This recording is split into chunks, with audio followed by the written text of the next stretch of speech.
واش كاين شي واحد راضي على السياشه الخوت؟ شي واحد يقول لنا خونا في الشات راه حتى واحد ما راضي على السياشه. نفس البنكه اللي انا دائما كندوي عليها كيديو الفلوس لعباد الله. مشات ليا 200 درهم من السياج من الكونت ديالي، ولكن ماشي انا اللي ديتها. واحد عنده كونت في السياج، سمعني مزيان شنو غادي نقول لك. في صباح اليوم وقعت واقعة ويمكن أن تكون نهاية السياش بانك. زبناء السياش بانك يشتكون من الإهمال المستمر وضياع أموالهم ودون توضيحات لأصل المشكل. فهناك من سرقة منه 2500 درهم مغربية، والبعض الآخر اختفى رصيده بالكامل. والصدمة هذا المرة ليس فقط شخص أو اثنين، بل آلاف الأشخاص، والأمر يحتاج توضيح من البنك بسرعة قبل فقدانها لزبائنها.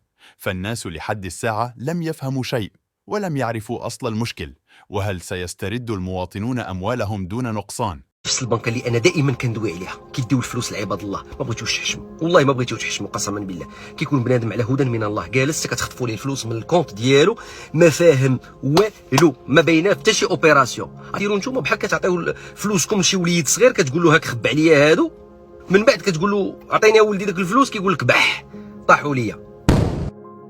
ما بنكه متوزع السياج، ما بنكه متوزع صافي سالينا بلا ما. السياج از بولشيت. انا كونستمر، انا كنهضر، انا تنعطيك تجربتي مع السياج. از بولشيت.